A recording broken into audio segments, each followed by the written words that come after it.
Well, good morning, everyone. I've already put a message up in the chat. Hopefully, it got there. The chat is on.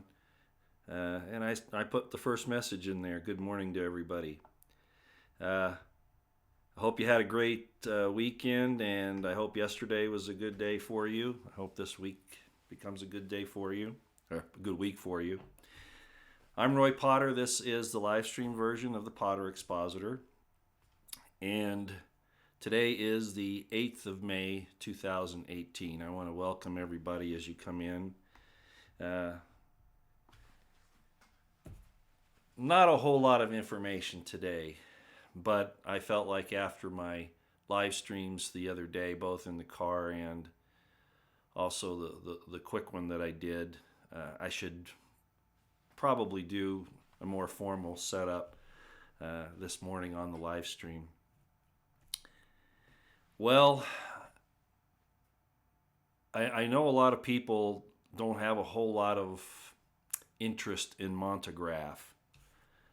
But good old Monty, he's not the guy that people claim he is. You know, a lot of people that are attacking him don't even know his real name, and yet they keep making these accusations about him and really slandering him and libeling him too, as a matter of fact. I'm not going to be here to try to defend Monty today. We're going to take care of that sometime in the future, other than to say what I've said so far. But the reason why I'm bringing Monty up, Monograph, and he's on YouTube. You can look him up both as October Rains and as Monograph, as most of you know. Why am I leading off with Monty? Well, as you can tell from the title of this live stream, I've called it Abracadabra and the IC.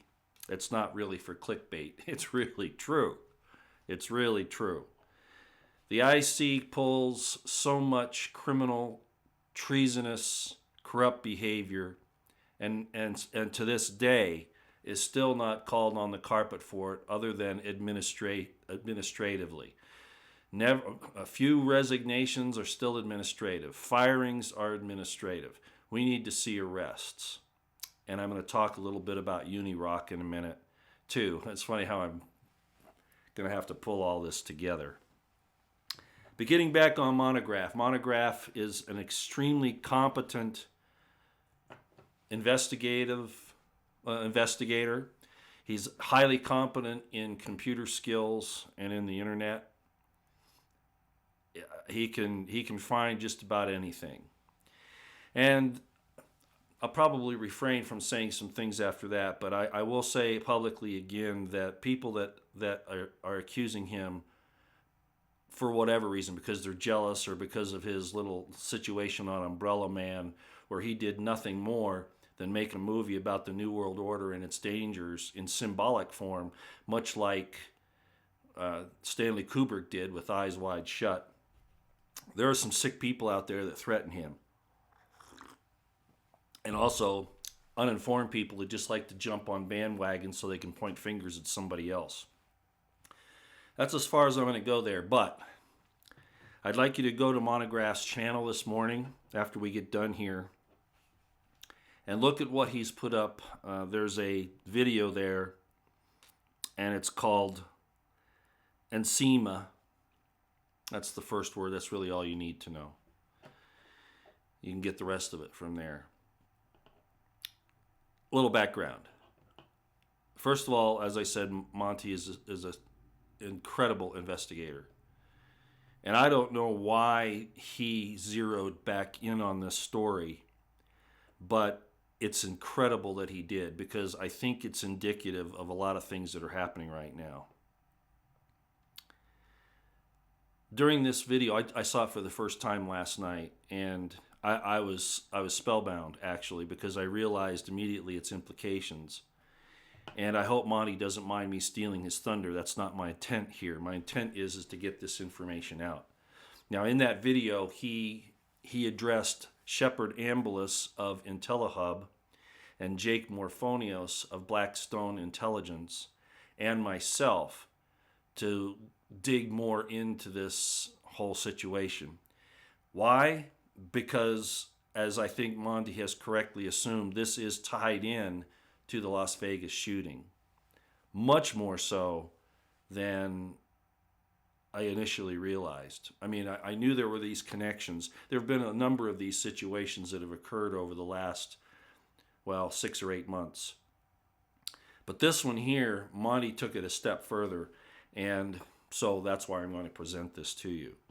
So the story goes like this. There's a couple from Texas, Franco Bradley and Adrienne Jennings, who are in a motel in Massachusetts, which, by the way, remember, passed a law saying that you can't have high-capacity magazines, etc. They're going to confiscate those, all that.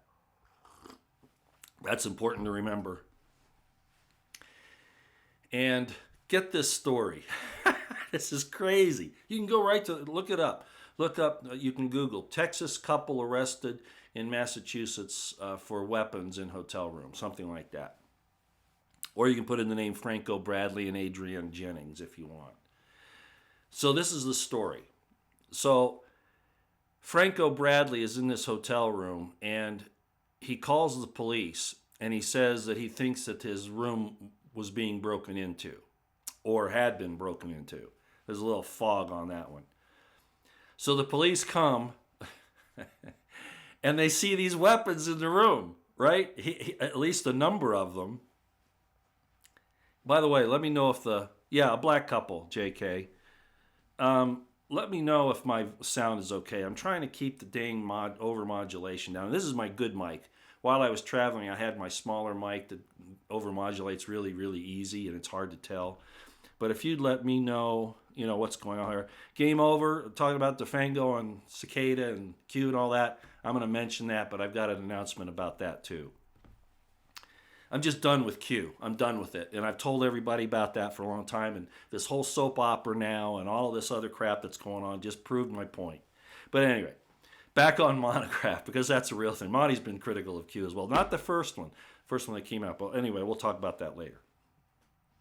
So, Franco Bradley and Adrienne Jennings, Lisa Rogerson, you've got it right. And it sounds good. Thank you, Sputter Scott. I appreciate that. Wallace, all of you guys that are letting me know. Thank you so much.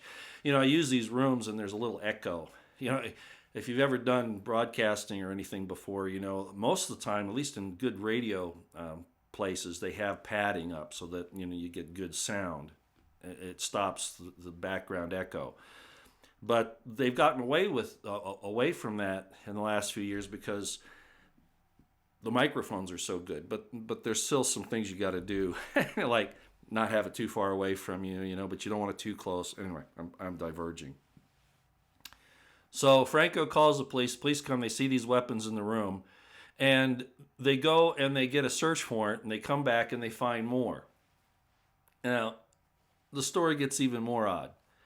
So the news blows up and says, wow, look at this, weapons cache in Massachusetts with this Texas couple. What were they up to? They don't really get into that. It says weapons, high-capacity magazines, smoke bombs, bump stocks, They're listing all this stuff, but they're not really saying anything. Well, Franco is saying, hey, these are props. They're not, that's all they are for my business. And then later on, we find out that some of these things, I still don't know how many, but some of them are inoperable. Okay? Another claim he makes, all right, that he's on a secret mission for the government. Now, I remember this story. It was back in March, late March, 26th, 27th through the 30th, somewhere in there.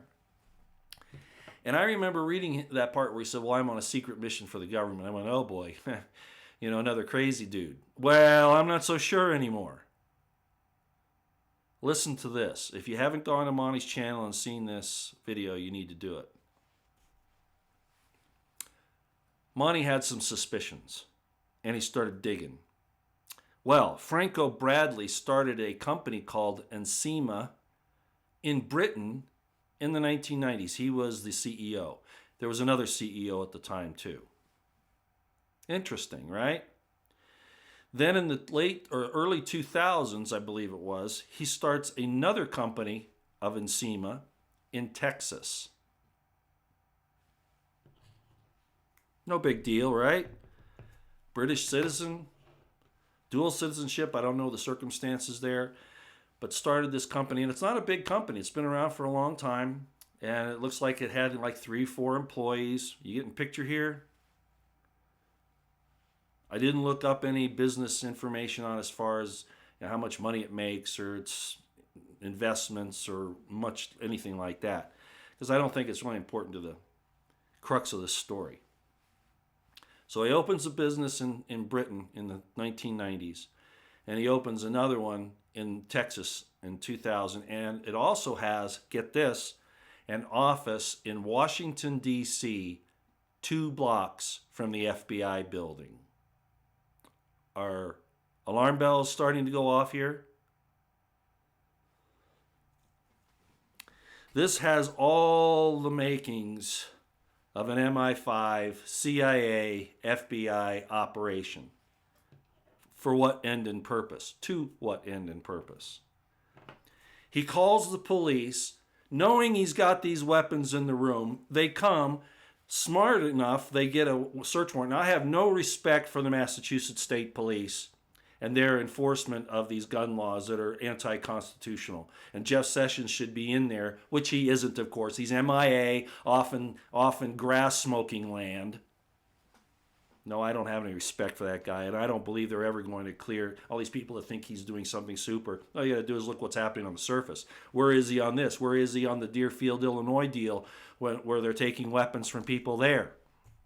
The federal government should be right down on them. The Department of Justice should be on those local jurisdictions and just ripping them apart. No, that's right. Just like in the Bundy case. Oh, Steve Myrie, the U.S. Attorney, he's doing a good job. Yeah, okay. Fine, everybody who wants to put Jeff Sessions up on a pedestal. Just look at what he's doing with what you can see. And then you try to prop him up for things you can't see, like all these, anonymous people. Never seen their face before, and you give them all this credence and respect. All right. So he calls the police. And like I said, I don't have any respect for the state police. They should have. But at any rate, they did their job, I suppose. And they arrest him and all that. Well, guess what?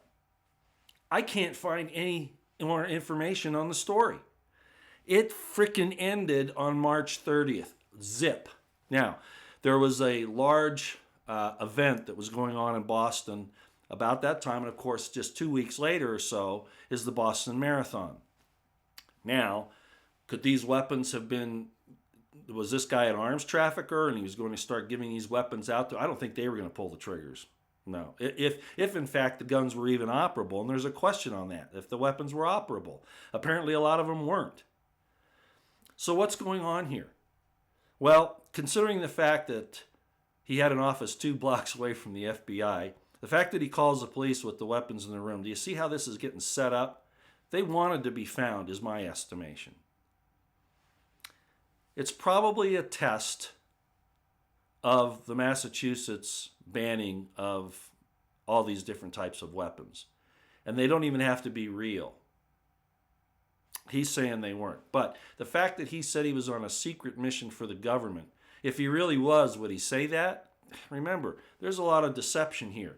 At first, I poo-pooed that, thinking the guy was probably crazy. And then I find out his connection to this place in Britain, his office in Washington, D.C., 2 blocks from the FBI, plus the business in Texas. Monty's right. This smells of MI5, FBI, and CIA. He's absolutely right.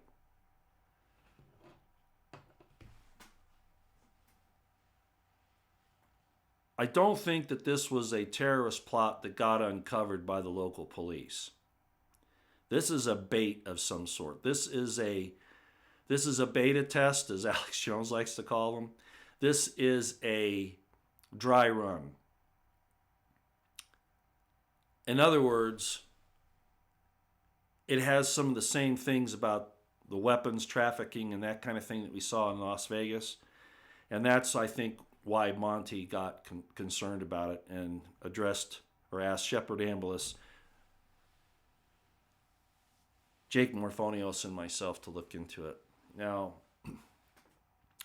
we still don't know the truth about Las Vegas. More comes out all the time thanks to Jake and Shepard and and Laura Loomer, and even Monty himself and others.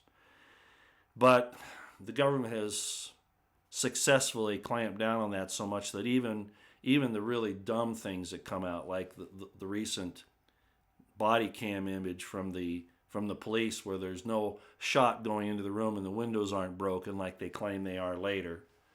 Nothing adds up there, and it just shows you, again, abracadabra and the IC. Lies, lies, lies. And I want to make a point that Congress made it legal for the government to lie to us. The Congress did that. The Congress then turned around and agreed to fund the lies against the American people using the taxpayer money that Americans pay.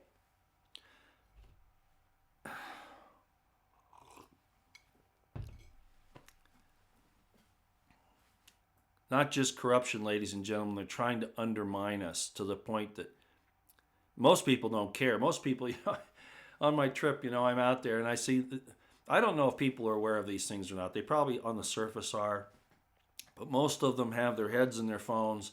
I couldn't believe it the day I saw the chemtrails, how bad it was. I wanted to get up on a car hood and start yelling and screaming and tell people to look up and stop looking down. Look what they're doing to you. I probably would have been hauled away in a straitjacket. Maybe that's what it'll take. I don't know. God bless people like Pam Jones and Elena Freeland. I don't know Dan Wingington. I think that's how you say his name. I don't follow him that closely. I try not to go along with the people that are big names. I tend to go and look at the other things because I think you can get another perspective there that you can't get. And there's so many counterintelligence operations, so many shills and stuff that I just try to be careful about that and get my information from a lot of places. This one here that Monty uncovered was incredible. So again, I think there's more to that than meets the eye. I do believe there are going to be more very serious attacks in the near future. And no, I don't think Trump is acting fast enough. Lionel, Alex Jones, Michael Savage, a lot of us are saying that it's almost getting to the point of dereliction of duty on the part of the president. People are their reputations, their lives, their fortunes, their sacred honors are being torn apart. People are dying, literally. We had another windshield problem with a Southwest airline the other day, and still no arrests, which leads me into the next subject. The plan, Trump has a plan, and that's why these arrests aren't going forward.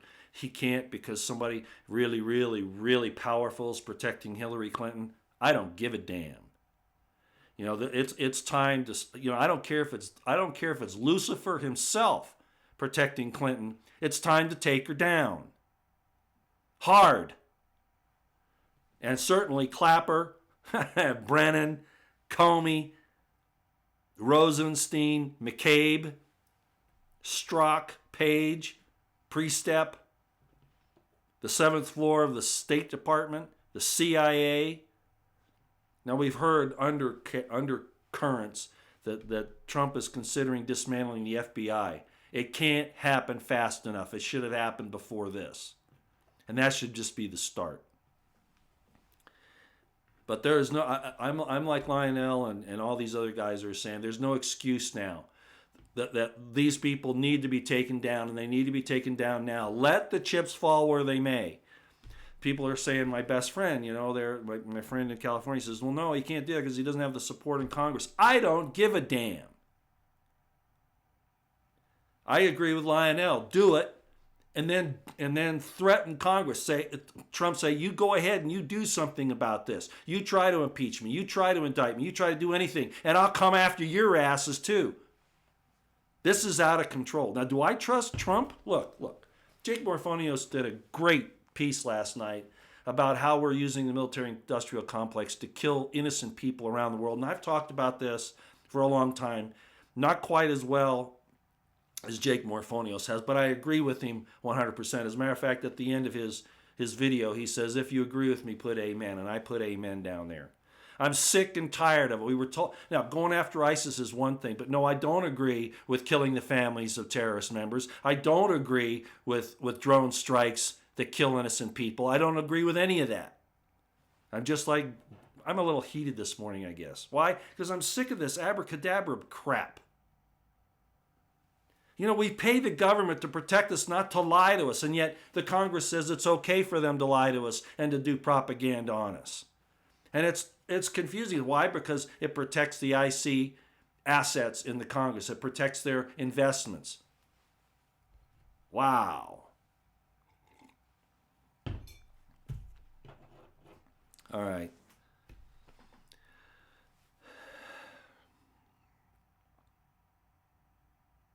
John Smith, Trump needs to get dirty and play hard. I agree.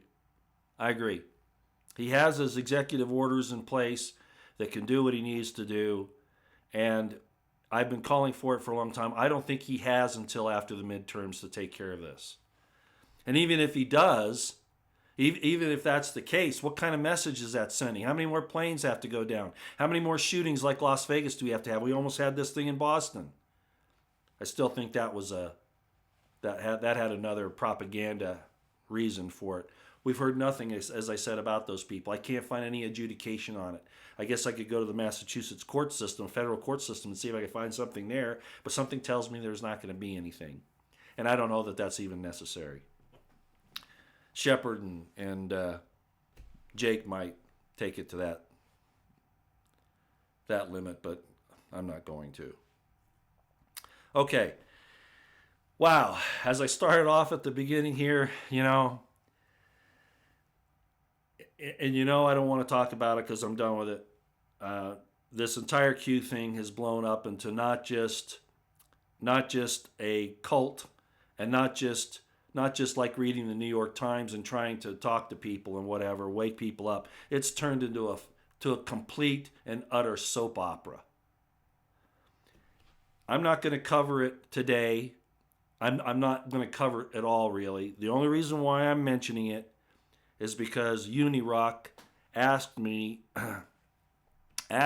back in February that I would come on his show, and then I didn't follow Uni, or I didn't see that, and then I saw it like 3 or 4, last week sometime, and where he had asked about that, and so I contacted him, and at this point in time, he hasn't given me a date or a time, but he has mentioned publicly on his program as well that he's anticipating that I will be on his program.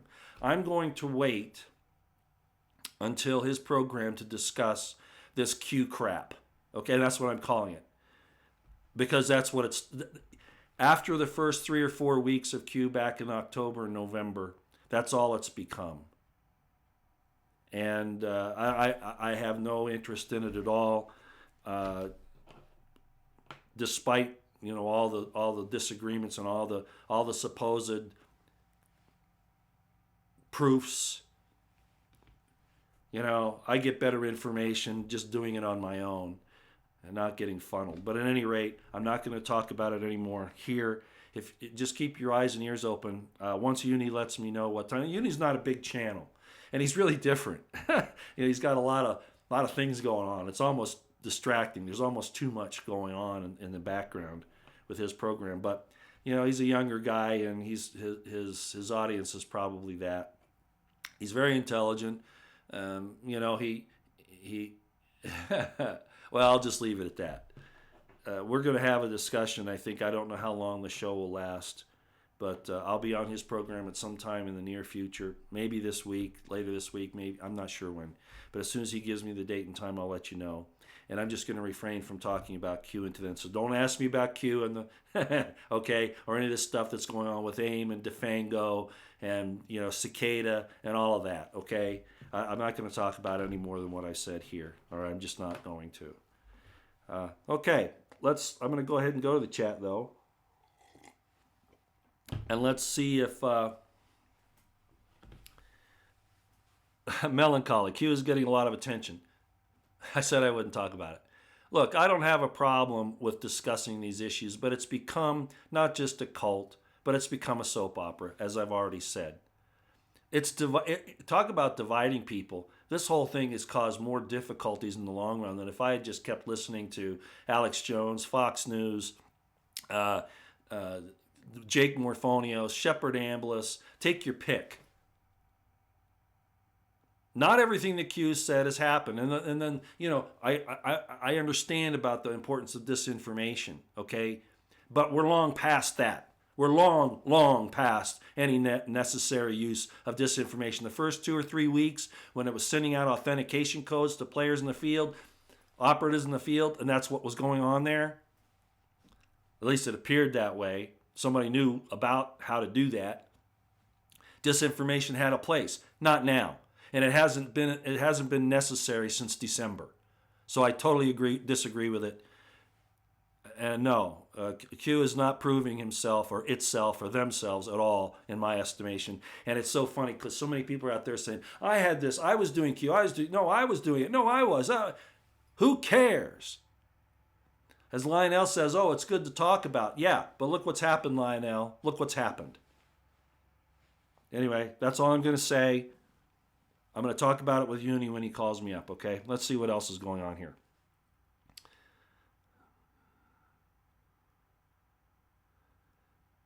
Yeah, Jen Manga, chemtrails are not slowing down in Vegas. They spray more now than ever. I've noticed an uptick, as I said in my video the other day. Yes. That's indicative that I think they're getting ready to move on this 5G. They've got to have the atmosphere and other things saturated with the nanotech, not to mention all the barium and aluminum crap that they're doing to kill life. But in order to pull off I believe they call it the Blu-ray. Is that what they call it? I can't remember now. Anyway, the projections into where you see things. And they've done some beta tests on that. They've projected what looked like cities into the sky and things. All these were beta tests, I'm pretty sure. But they haven't got it quite where they need it yet. Or at least back then they didn't. But I think they're approaching it now. Holograms, things like that. Plus, not to mention the communications between the satellites and the different pieces of equipment that they have around that can actually see things in a digital environment, virtual reality. See the reality in a virtual reality. In other words, it's sort of like the gaming, screens. It's really bad, and Trump hasn't talked about it at all, and he passed over it a little bit, but nothing ever happened. And as I pointed out in my video the other day, Ilana Freeland said that this is too big. It's bigger than Trump. No matter who's in the White House, they're not going to be able to stop this. Technology, as I said, is a good thing. But evil always gets a hold of it and uses it for evil, and that's what we're seeing happen. It's not going to be used to take us to the stars. It's going to be used to eradicate us, to annihilate us, to exterminate us. That's what its purpose is. To drive you crazy, to make you question reality. Have you ever heard of gaslighting? Most of you probably have. Think about this. If you can plant a memory into somebody or take one away, but planting one in is even more, I think, more insidious. You plant a memory that actually in reality never happened. Talk about gaslighting. And they can do this on a massive, massive scale. It'll make people do things that they would never do otherwise. They don't need a nuclear bomb with this thing. They don't even need a bioweapons release. They can have a frickin' zombie war just by putting these things into people's heads. And don't think that it can't happen. MK Ultra proved that. Now they can do it on a massive scale. All they got to do is go to their redoubts, their armored redoubts, turn the machine on, let it drive people nuts, and they just wait it out until everybody kills each other. This is demonic. Trump should still do something to stop it. He's got an entire military that he can use to take these people out. And that's all that'll do it, folks. I've been saying this for a long time. It's the only thing. And that's going to be hard enough. And no, I don't want martial law. I don't want all these things. But the only thing that will take out the New World Order and the deep state is the military. It's the only thing that will work now. The IC, the intelligence complex, intelligence community, the military is the only thing that'll do it. And the only other country that Trump can depend upon to help him do it is Vladimir Putin's Russia. And you know, I have a shirt back in 2000. I don't know. I think it was 2015. I can't remember now, but it's when Russia finally went in and started going after ISIS, and there was a complaint in the United States about how bad that was and all this, but Russia didn't care. They were going to take ISIS out, and they were doing the job that Obama said he couldn't do. Do you remember all this? Well, I was in Vegas with a friend of mine, Brand Thornton again, and they decided to have a demonstration at Nellis Air Force Base, just outside of Nellis Air Force Base, to point out the fact that Obama and our military said they couldn't do this, and yet here Putin and his military was actually doing the job. And I have a T-shirt from that demonstration, which I was going to wear today, but I think I'll wait until the future. Use it at a little different time when it's more apropos. And it has Putin, he's putting on some sunglasses, and it says, New World Order, niet, which means no, right? So that's the reason why our deep state, the Trotskyites, the neocons, are constantly calling Russians scum, a danger to the world, and all of that, pointing the fingers at them, while they, the neocons, the Trotskyites, the New World Order, deep state here, are planning the destruction of the world, not Russia. But they're afraid that Trump and Putin will come together. And that would be, and believe me, that would be an unstoppable force for the U.S.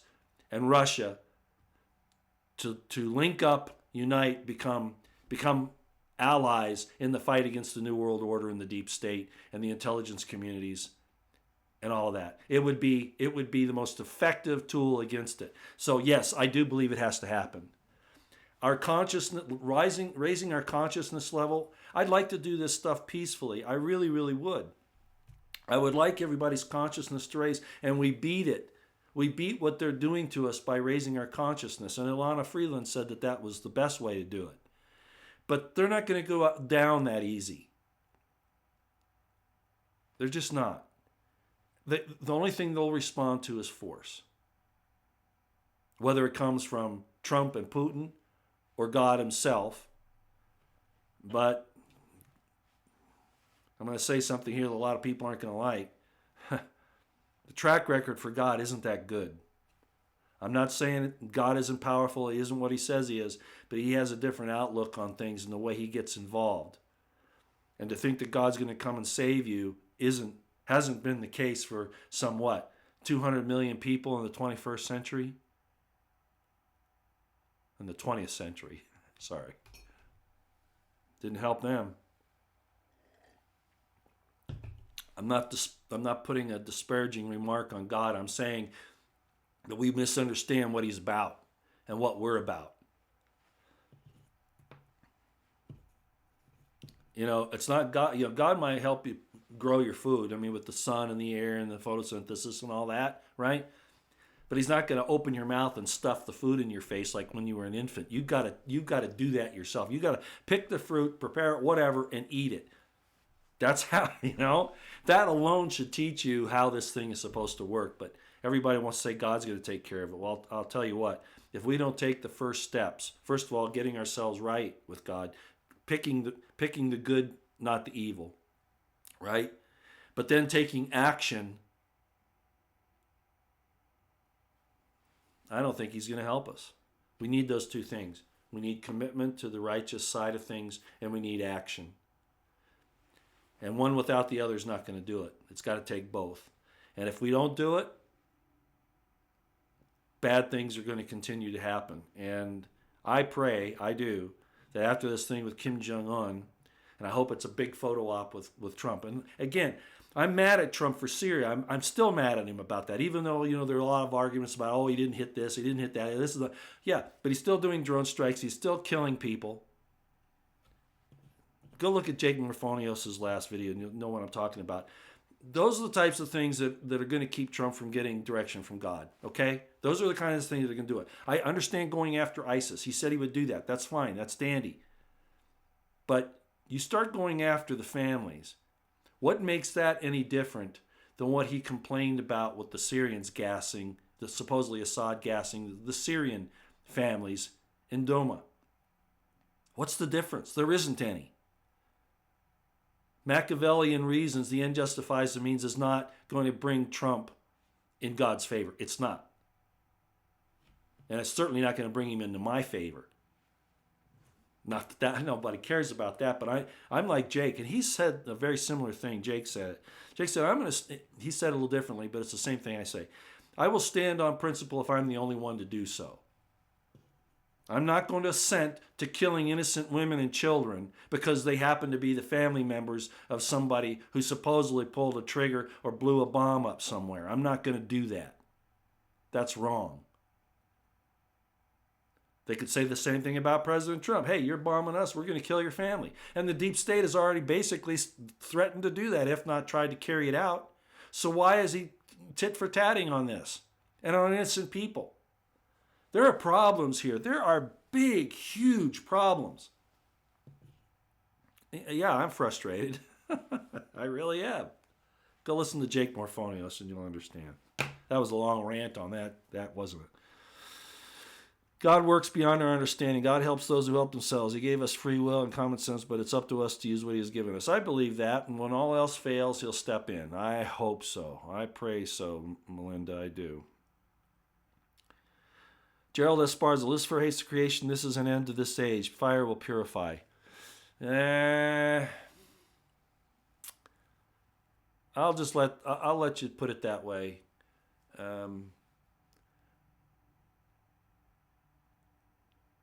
I happen to think that the fire is a little different. Let me give you a little interpretation of that.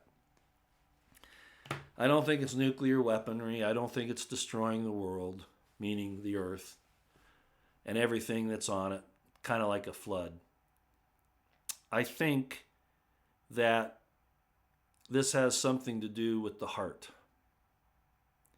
And that those who have the love of God and the love of their fellow men and women in their heart,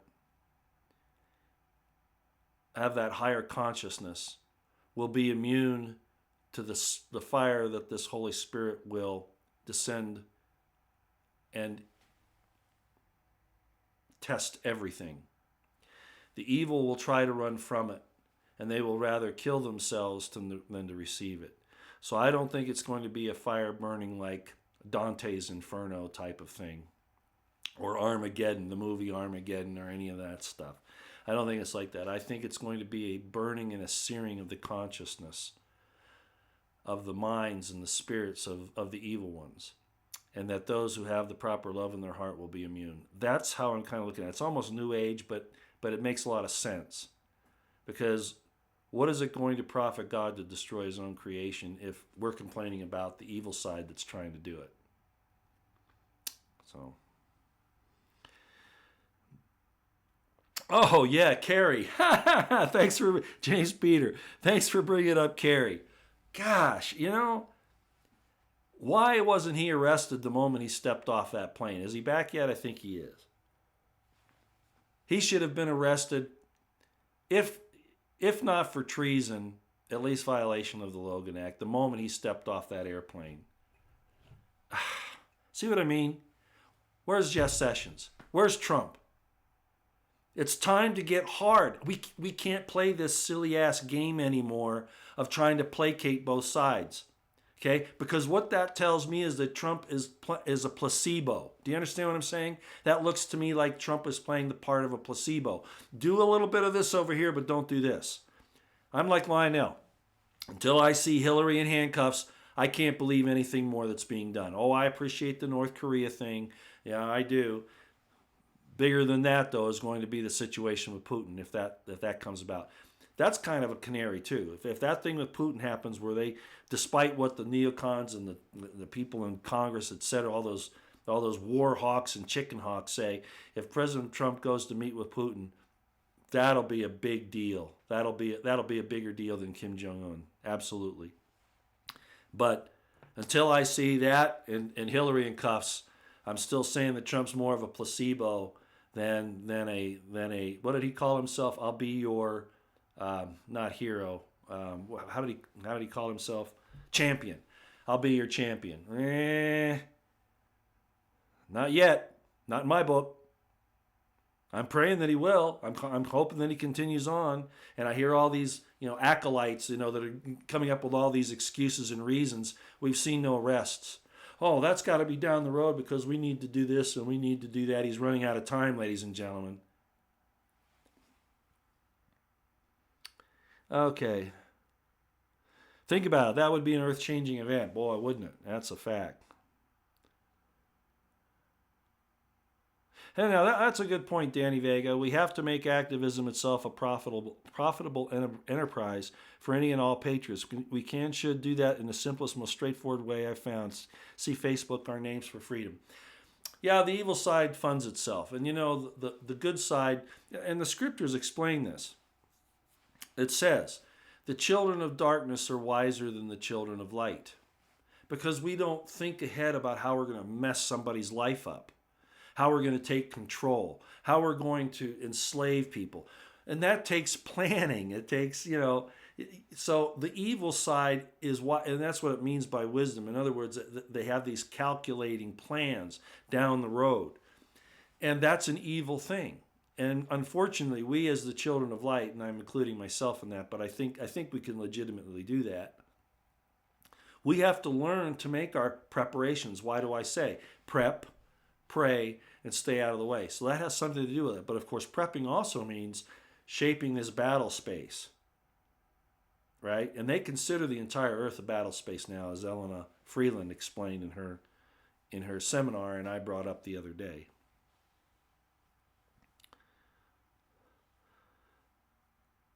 Okay.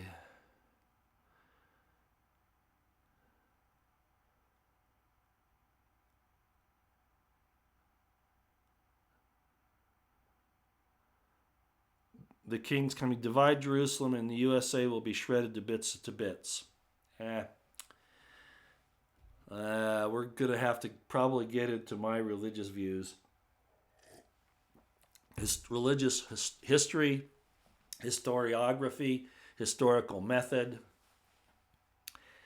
and talk about this whole thing with Jerusalem. There's a real fallacy in Christendom about the importance of Jerusalem. And I can prove it historically and from the scriptures itself. The real issue isn't Jerusalem. Oh, that's a fighting point amongst, Christianity, the Jews and Islam. Oh yeah, for sure. But it's because most of them have been sidetracked too. If God's playing a game of, and I might as well use that here, Abracadabra is actually a Kabbalistic term. I don't know if you know that or not. It was from, and that's it's not the bad Kabbalah. Okay, it was usurped by the black Kabbalists and magicians and things because it's a nice little sounding term. It's actually a code word. Is actually what it is.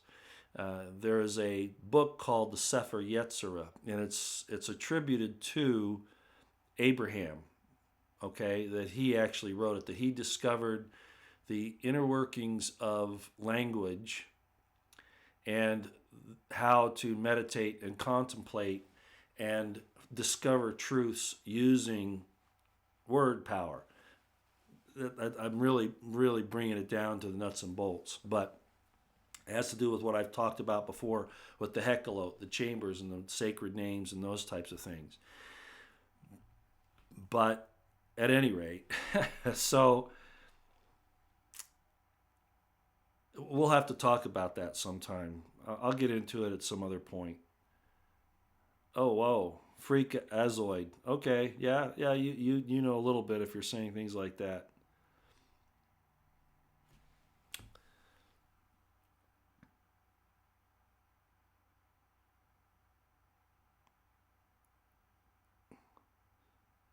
Yeah, I could see Jerusalem being the seat of the Antichrist. That I could do, and in fact it is. And in fact it is. Uh, but those are subjects that I really, people have asked me to go into this in a lot of depth, but boy, it really would have to be a series, because I'm not going to do what a lot of these live streamers or whatever do. Go on. I mean, as it is now, I make too long a video, whether it's live streamed or recorded. They're too long. This information I've studied for 3 decades, probably more, but I can safely say 3 decades, and it just isn't what we've been told. A lot of people that start studying history or start studying archaeology or politics, even whatever, they can say they're lying to us. The scientists are lying to us. The political scientists are lying to us. The politicians are lying to us. The medical people are lying to us. They can see that. But when it comes to religion, they can't see that they've been lied to there either. Or too. They can't see that they've been lied there too. I'm still not saying that right. They cannot see that they've been lied to as well. Let me put it that way. Sorry. Sometimes things don't make sense. Okay. You have to have courage to look beyond. You have to be able to rightly divide the Word of God. You have to be able to look underneath and see what's really going on. And you have to approach that, despite what everybody says, from an historical method viewpoint, historical analysis. You have to. Because the winners write history. And that's true there just as well.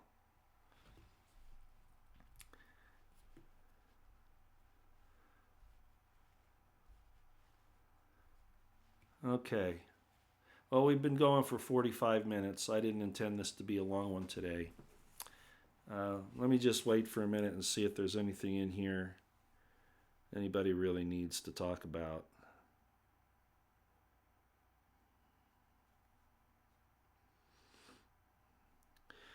This is a good point. Adrian Martin says, religions are written by man. That's not a word of God.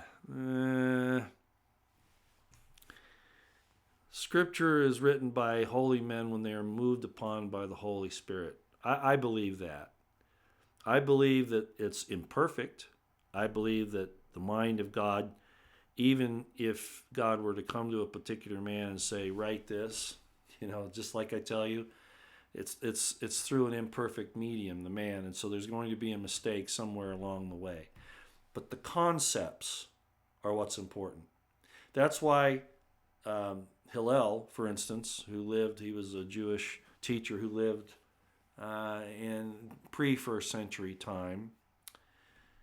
He was asked by a student that came up to him, said, well, I'd like you to tell me the whole of the law while I stand on one foot. That's what the student says to Hillel. And you know what his response was? Do not that which you hate to others. Jesus used that. The person we associate with Jesus said basically the same thing. Do unto others as you would have them do unto you. This is the whole law and the prophets. Love the Lord thy God with all thy heart and thy mind, and thy neighbor as thyself. Upon these two stand all the law and the prophets. That's really boiling everything down into a nutshell. That is not false. That is not false religion. That's truth.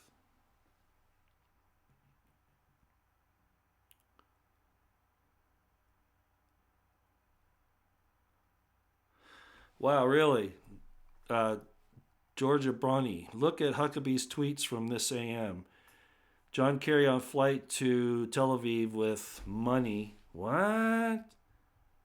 Whoa. I got to go back and see that one. Hold on a second. I will look that up when I get off for sure. John Kerry on flight to Tel Aviv with Huckabee. John Kerry on to Iran with cash. This morning? Georgia Bunny? G.A. Bunny? Wow, I'm going to have to look at that.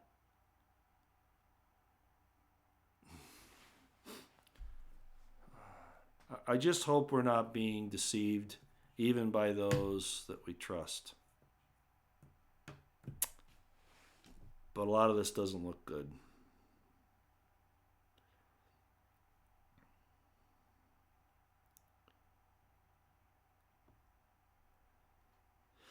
Clarence Elliott, I'm going to address this. If the Jews killed Christ in the flesh, why hasn't God Yahweh destroyed these evil people?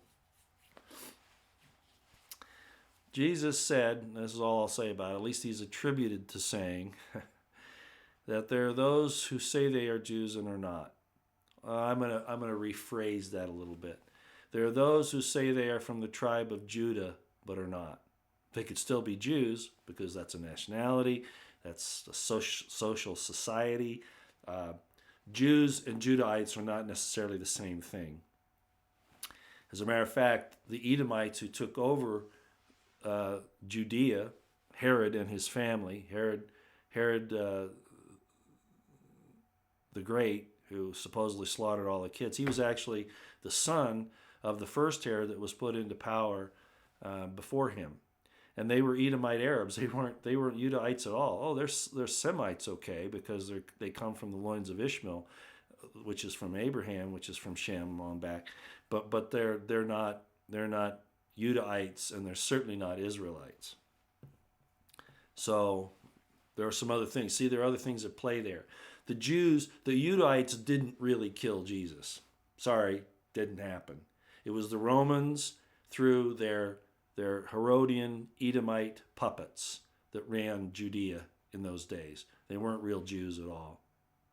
The Romans did it. Just like this Roman government tried to kill, or did kill people at Waco, did kill people in the Oklahoma City bombing, did kill people in the World Trade Centers of 9/11, did kill people at did I say Waco already?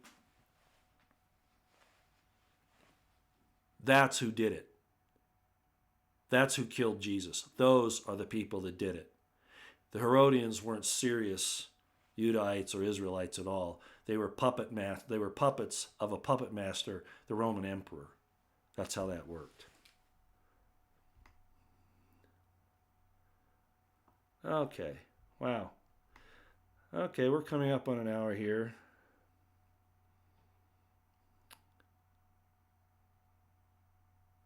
I'm looking to see if anybody's found any more information on Franco Bradley and Adriana Jennings, I think that's her name, just to see if anybody's found something.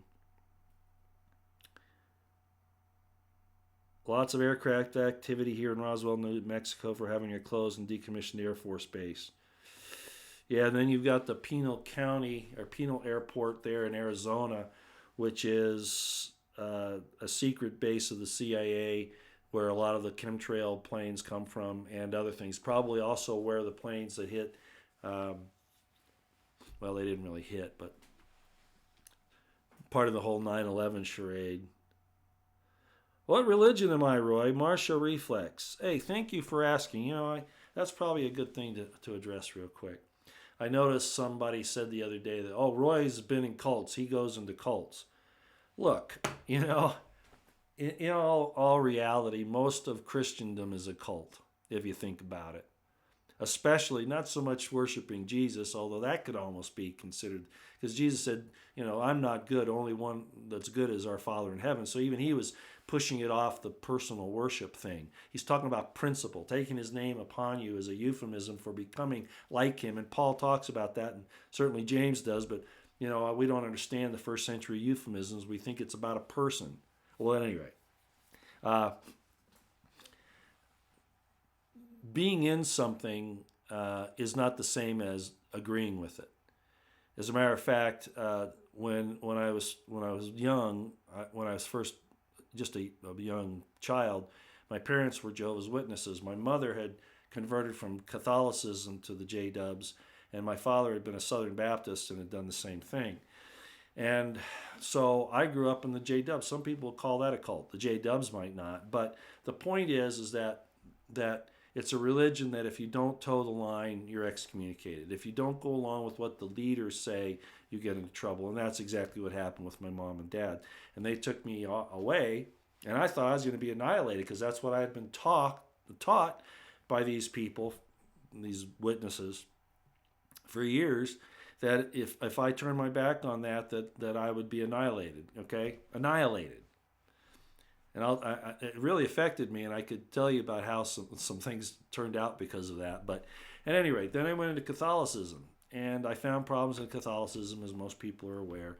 Nothing against good Catholics, but I dig deeper than just the front show. Well, then I went into other religions and to learn things. But there's always a guy up there, or a woman these days, who's always saying, in order to get there, you got to listen to what I tell you to do. That's a cult, ladies and gentlemen. That's a cult.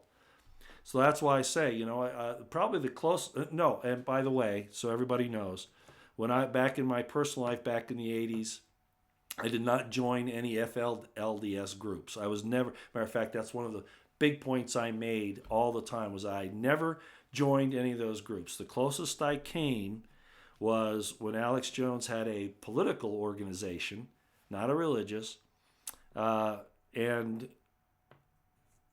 I went down there and studied inside that group.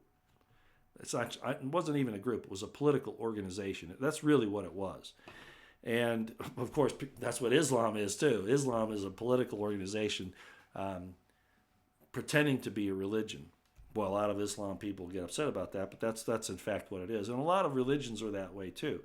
Well, that's the closest I ever got. I never joined any group. But if you say, well, Roy, you're a member of the Republican Party, I'm not. But say, oh, you're a member of the Republican Party. Yeah, okay. I joined a political organization that Alex Joseph was a part of. Did I say John? Alex Joseph. I don't know if you people know who that is, but he was talking. It was a thing called the Confederate Nations of Israel, not a church. Okay, so that's all incorrect. So I never went out and joined any group like that. As a matter of fact, I haven't been a member of a formal religious organization of any kind since the Mormon Church threw me out in 1982. And actually, I had been disfellowshipped, taken off of their their good boys list probably in 1978.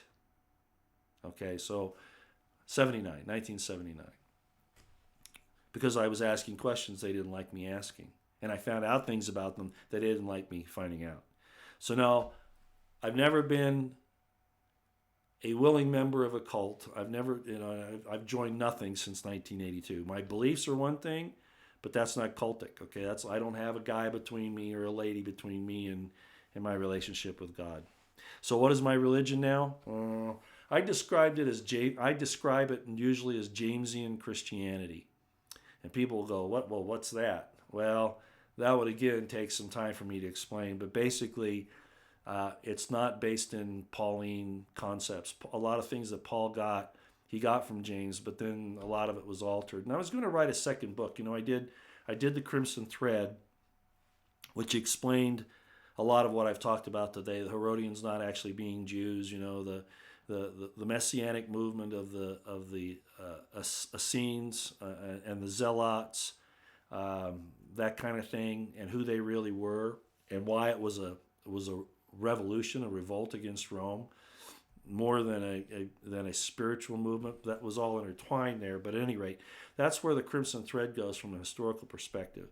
And I was going to write a second book about the Roman intelligence operation in Palestine, its infiltration into the Essenes and into the temple and all these other things, just like they do today. They infiltrate organizations. And I was going to write a second book about that and show how we came to understand Christianity today the way that we do, which is a Romanized version of earlier messianic hopes. And it's not really based on what those in the first century were about. But at any rate, I haven't written that book yet, and I don't know that I ever will, actually. The first one, it wasn't a #1 bestseller, not that I thought it would be, especially the subject matter as it was, but also because people want to be blind. And I'll say this much: the Q thing proved that to me again. That people aren't really after the truth. They're after something to follow. They're after something to latch onto and claim to be a part of, rather than really being willing to step out on their own. And I'm not finding fault with everybody who does that. I'm just saying that it's a trap I don't feel like getting into. So anyway, I'm not sure I'm going to write that second book. I have some of the notes still on it. Boy, I did start writing the outline in 2000.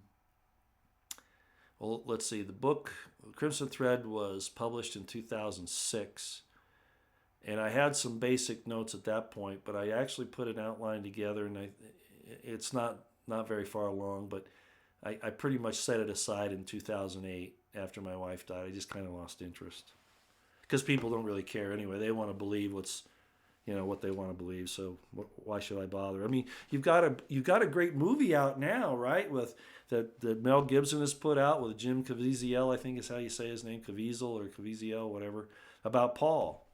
Go have at it. Go enjoy yourselves. It's a nice fairy tale. All right. Oh, I like this one. SciPo, the Antichrist to me is artificial intelligence. You're really getting close there. I've done several videos now over the last little while where I've talked about that. We know about the Silicon Valley people who want to have AI to worship. Remember what the whole thing with the Tower of Babel and the caution, that God says, do not worship the workmanship of your own hands. Worship me, God says. Don't worship the workmanship of your own hands. Here we go. You had in Abraham's day. Sorry, I still have a sore on my mouth here. It's almost healed, but not quite. Abraham, his father, and all that was going on with creating idols out of wood and stone that they would worship. That's nonsense. Why would the creator of something worship what it's created? It doesn't make any sense, especially when it's inanimate like stone or a wood idol, right? Well, this whole thing with AI is the same thing, and I did a little program about that mankind is creating this AI, and then of course people like Ray Kurzweil, who wants to be God, will plug into this. Eric Schmidt, those kinds of people, and then the gods will fight each other using the whole thing is just it's really bad. And I do have a tendency to believe that the Antichrist will be a real human of some sort, but probably not born of a woman, probably, and very much mostly computer AI driven. Now, I know that sounds crazy, but it would fit kind of the mold of what's happening. So we'll see. But to even say that you want to worship something that you've created is totally ridiculous. But it just shows you how demented and corrupt these men are. Okay, it's been over an hour. I've taken a few little calls here or messages. Thanks for coming. Again, as soon as Uni lets me know when I will be on his program to discuss this whole thing. And I'm not sure it's going to be just about Q. I think he wanted to talk a little bit more about my military background too. But whatever. I'll be on his program probably later this week.